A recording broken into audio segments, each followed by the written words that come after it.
बिस्मिल्लाहिर्रहमानिर्रहीम। अस्सलाम वालेकुम। आज 25 अक्टूबर बरोज़ सोमवार हम बात करेंगे 3 अहम केसेस के हवाले से। ज़रदारी ख़ानदान को बड़ा धचका पहुंचा है।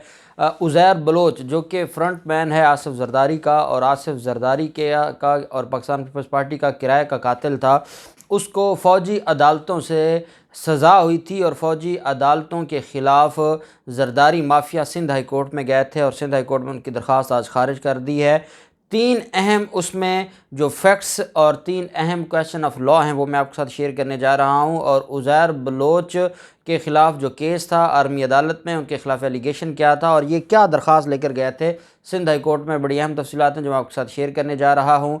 एडमिनिस्ट्रेटर जो हैं वहाब, पाकिस्तान पीपल्स पार्टी के वो रहनुमा भी हैं और कराची के एडमिनिस्ट्रेटर भी हैं, उनको आज उनके साथ जो मुर्तज़ा वहाब के साथ किया है चीफ़ जस्टिस ने, और चीफ़ जस्टिस ने जो उनको डांट और झाड़ पिलाई है और कहा है कि मिस्टर एडमिनिस्ट्रेटर आप कठपुतली हैं।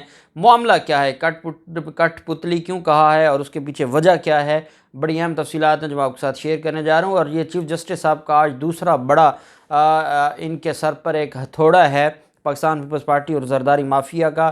फिर इसी तरह से एक अहम जो रहनुमा हैं पाकिस्तान पीपल्स पार्टी पार्लियामेंटेरियन के शर्जील मेमन, उनके ख़िलाफ़ आज केस में बड़ी अहम पेशरफ्त हुई है और फ़र्द जुर्म आयद हुआ है। ये वो केस है जिसमें वो काफ़ी अरसा से बच रहे थे, लेकिन बिलाखिर आज उनकी ख़िलाफ़ फ़र्द जुर्म आयद हुई है। और खुर्शीद शाह ने रिहाई के बाद जिससे रब्ता किया है वो है नवाज़ शरीफ। आप जानते हैं मरियम औरंगज़ेब मिलने गई थी जेल में, ये खुफिया मुलाकात थी मरियम औरंगज़ेब और खुर्शीद शाह की, और जेल से आने के बाद नवाज़ शरीफ से रब्ता होना इस बात का सबूत है कि अब खुर्शीद शाह मायूस हो चुका है ज़रदारी माफिया से और उसका अगला हदफ, क्योंकि चोर चोर के साथ ही अपने तल्लुकात बेहतर तरीके से निभा सकता है, और उसको लगा होगा कि मेरे लेवल का जो चोर है वो आसिफ ज़रदारी नहीं है बल्कि नवाज़ शरीफ है, इस वजह से वो उधर जाना चाहता होगा। वो भी बड़ा एक धचका भी है और बिलावल हाउस में इस मामले पर इस टेलीफोन कॉल की वजह से काफ़ी गहमा गहमी भी है, वो भी मैं आपके साथ शेयर करूँगा।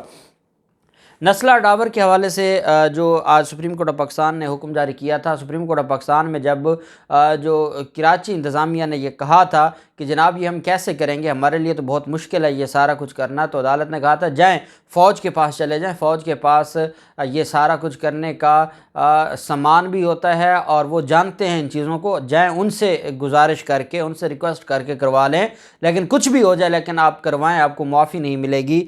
अब इजलास हुआ है कराची में, कमिश्नर कराची ने इस मामले पर, इकबाल मेमन ने जो कमिश्नर हैं कराची के, उन्होंने इस मामले पर डिस्कशन की है। और फ्रंटियर वर्क्स ऑर्गेनाइजेशन FWO जो कि पाकिस्तान फ़ौज के ज़ेर इंतज़ाम एक तामीराती इदारा है, और उससे बातचीत करना शुरू कर दी है नस्ला टावर को गिराने के हवाले से। अदालत ने कहा था कि कंट्रोल बम के ज़रिए इसको उड़ाया जाए, ब्लास्टिंग का जो पहले FWO पहले भी कंट्रोल ब्लास्टिंग का कामयाब तजर्बा कर चुकी है, इस वजह से FWO से ही रब्ता किया जा रहा है कि नस्ला टावर को गिराने के हवाले से इन सारे मामलात को देखा जाए।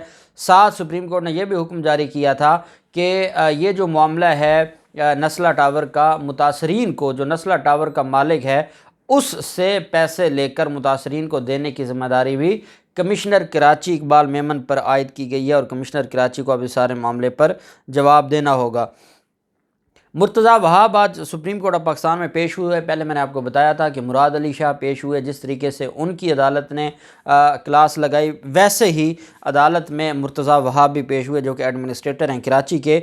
उस पर मुर्तज़ा वहाब की सरजनिश करते हुए अदालत ने कहा कि मिस्टर एडमिनिस्ट्रेटर आप कठपुतली हैं, आपकी कोई हैसियत नहीं है, आप एक मुलाजिम है और मुलाजिम की क्या हैसियत होती है, आपके पास ना कोई यहाँ काम करने का अख्तियार है ना आप कोई काम करते हैं। अदालत ने कहा हमें लेक्चर न दें, आप यहाँ पर कोई किसी टीवी पर या प्रेस कॉन्फ्रेंस में नहीं बैठे, बात करें जो कानून के मुताबिक बनती है, ज़्यादा यहाँ पर बातें न करें बल्कि काम करें, जितने रिफाई प्लाट्स हैं कब्ज़े ख़त्म करवाएं, खेल के मैदान बहाल करें। सुप्रीम कोर्ट कराची रजिस्ट्री में जो 3 रुकनी बेंच था चीफ जस्टिस साहब की सरबराही में, जस्टिस एजाजुल हसन साहब, जस्टिस काजी अमीन साहब उसका हिस्सा हैं, उसमें आज अहम समाअत हुई और एडमिनिस्ट्रेटर मुर्तज़ा वहाब ने सुप्रीम कोर्ट में रफ़ाई प्लाट से मुतल्लिक रिपोर्ट जमा करवाई और बताया कि 200 रिफाई प्लाट हैं KMC के 42 पार्क्स फाल हैं। KMC की 9000 दुकानें हैं। मैं रेवेन्यू जनरेट करने की कोशिश कर रहा हूँ। चीफ जस्टिस ने कहा जितने रिफाई प्लाट्स हैं कब्जा ख़त्म कराएं, खेल के मैदान अब बहाल करें। एजाजुल हसन साहब ने कहा किसने किया ये सब कुछ, तो एडमिनिस्ट्रेटर ने कहा गुज़श्ता हुकूमतों ने ये सब कुछ किया है। मुर्तज़ा वहाब ने अदालत को बताया कि 9 पेट्रोल पंप हैं, दुकानों का किराया बढ़ाया जा रहा है, मेरा अपना शहर है, 2-2.5 माह में जो कर सकता था किया है। चीफ जस्टिस ने रिमार्क्स दिए, आप क्या समझ रहे हैं, टीवी पर बैठकर बात कर रहे हैं, आपको नहीं पता कि आप अदालत के सामने खड़े हैं। एडमिनिस्ट्रेटर कराची ने कहा मैं सिर्फ अपना बोलने का हक इस्तेमाल कर रहा हूँ। जस्टिस काजी अमीन साहब ने कहा आप हमारी इजाज़त के बाद बोलेंगे, ऐसे बोलने का आपको यहाँ पर इख्तियार नहीं है, ये कोई टीवी या सियासी जलसा नहीं है, सुप्रीम कोर्ट के सामने आप पेश हुए हैं। चीफ जस्टिस जो गुलजार साहब थे, जब उन्होंने देखा कि हम बात कुछ और करते हैं, मुर्तज़ा वहाब जवाब कुछ और देता है, और जब अदालत ने इस हद तक कह दिया कि कठपुतली हैं आप, तो जब ये सारा मामला हुआ तो अदालत में जो चीफ जस्टिस साहब हैं उन्होंने इज़हार बरहमी करते हुए कहा कि शहर के 90% हिस्से पर कब्ज़ा हो चुका है, एंटी इंक्रोचमेंट के पास कोई काम नहीं है। और चीफ जस्टिस ने कहा एडमिनिस्ट्रेटर कराची आप चले जाएं, अदालत से आप निकल जाएं, और अदालत से उनको निकाल दिया। अदालत ने कहा आप खाली बातें कह रहे हैं और आपके पास कुछ बोलने को है नहीं और आप कठपुतली हैं, इस वजह से आप यहाँ से निकल जाएं, और अदालत ने उनको निकाल दिया। KMC ने अदालत को बताया कि सब कुछ नोट कर लिया है, रिपोर्ट जमा करवाएंगे। काजी अमीन साहब ने कहा तजावज़ात वालों को नोटिस देकर खाली क्यों नहीं कराते। चीफ जस्टिस ने इज़हार बरहमी करते हुए कहा कि शहर के 90% हिस्से पर कब्ज़ा हो चुका है, एंटी इंक्रोचमेंट के पास कोई काम नहीं है, और ये सारे का सारा सिर्फ़ और सिर्फ पैसा कमाया जा रहा है, और इनका कोई और काम नहीं है सिवाय पैसा कमाने के। आमदन से ज़्यादा असासाजात केस में जो रेफरेंस है शर्जील मेमन के ख़िलाफ़, उस पर शर्जील मेमन समेत मुख्तलिफ मुलज़मान पर फ़र्द जुर्म आयद की गई है। एहतसाब अदालत में शरीफ मेमन और दीगर के ख़िलाफ़ आमदन से ज़्यादा असासाजात रेफरेंस पर समाअत हुई। साबिक़ सूबाई वज़ीर शर्जील मेमन और दीगर मुलज़मान एहतसाब अदालत में पेश हुए। ये वो शर्जील मेमन है जिसके कमरे से शहद की बोतल जो रिकवर हुई थी, और साबिक़ चीफ जस्टिस साकिब निसार ने कहा था कि ये शराब है, लेकिन बाद में क्योंकि कराची में और सिंध हुकूमत के ज़ेर इंतज़ाम इदारों ने उसका टेस्ट किया था, जो बाद में रिपोर्ट आई थी कि वो शराब नहीं बल्कि शहद है। ये वो शर्जील मेमन है। शर्जील मेमन समेत दीगर मुलज़मान पर फ़र्द जुर्म आयद की गई। मुलज़मान ने सेहत जुर्म से इनकार किया। अदालत ने इस्तग़ासा के गवाहान को 10 नवंबर को तलब कर लिया है। नैब ने बताया कि मुलज़मान के ख़िलाफ़ 2.43 अरब से ज़ायद मालियत के असासाजात का केस है, और इस रेफरेंस में साबिक़ सूबाई वज़ीर शर्जील मेमन समेत 12 मुलज़मान शामिल हैं। उसमें इज़हार हुसैन, सुबहान आगा, एहसन, शौकत अली, ज़ीशान, वसीम सुहेल शामिल हैं। मुलज़मों के ख़िलाफ़ रेफरेंस 2019 में कायम किया गया था, और ये 2019 से ही इस रेफरेंस पर समाअत नहीं होने दे रहे थे और फ़र्द जुर्म आयद नहीं होने दे रहे थे, और ये जानबूझ के बदमाशी कर रहे थे। खुर्शीद शाह का राब्ता हुआ है नवाज़ शरीफ के साथ। आपको याद होगा कई दफ़ा खुर्शीद शाह ने इस बात का जिक्र भी किया, मैंने भी अपनी वीडियोज़ में आपको बताया था कि खुर्शीद शाह डिसार्ट हैं बिलावल ज़रदारी और ज़रदारी माफिया से, और इस बात का इजहार उन्होंने कई दफ़ा अपनी जब वो अदालत में पेश होने आते थे तो उन्होंने इजहार भी किया था। फिर बिलावल ज़रदारी गए भी थे, जिस हॉस्पिटल में वो ज़ेर हिरासत थे वहाँ भी गए थे, वहाँ मुलाकात करके भी आए थे। उनको ये लगता था कि मेरा केस अच्छे तरीके से नहीं लड़ा जा रहा। पहले रज़ा रब्बानी उनके वकील थे, फिर ख़ुद उन्होंने रज़ा रब्बानी को अपने केस से अलग करके एक और वकील मुकर्रर किया। पाकिस्तान पीपल्स पार्टी के जो सीनियर रहनुमा हैं उनमें से कोई वकील नहीं था इस केस में, और फिर उनका जो मामला था केसेस का वो चलता रहा।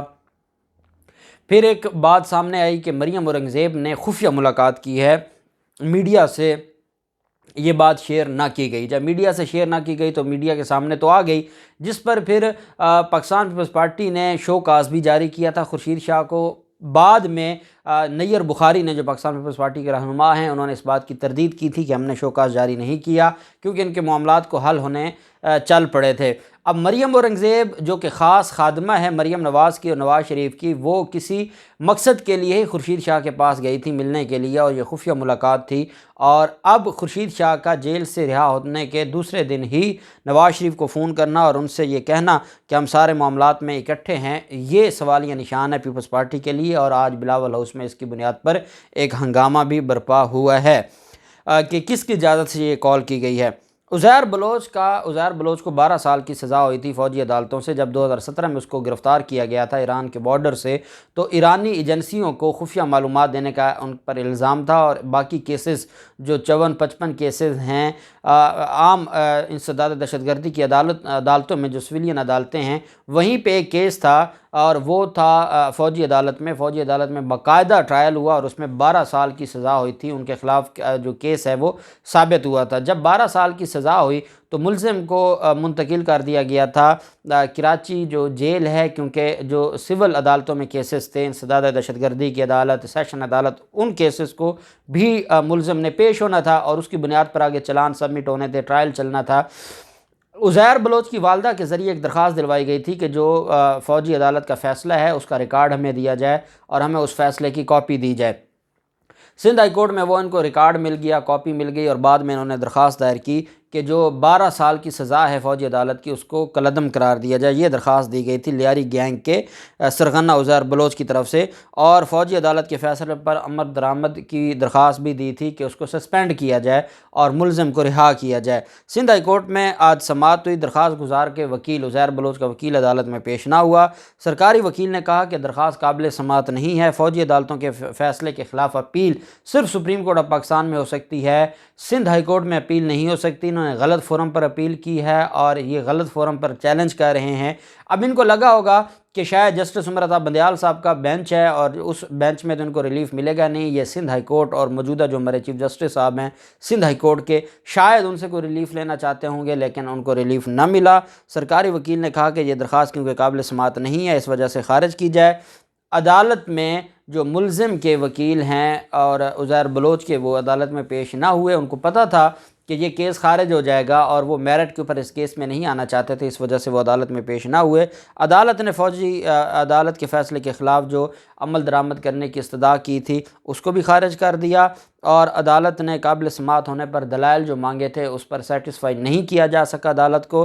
अदालत ने उनकी दोनों दरख्वास्तें खारिज कर दी, अपील भी और जो अप्लीकेशन थी सस्पेंड करने की सज़ा को वो भी खारिज कर दी। उज़ैर बलोच ने JIT के सामने इंकशाफात किए थे और शेर शाह कबाड़ी मार्केट में ताजरों के इज्तिमाई कत्ल समेत 197 अफराद के कत्ल का एतराफ़ किया था उज़ैर बलोच ने।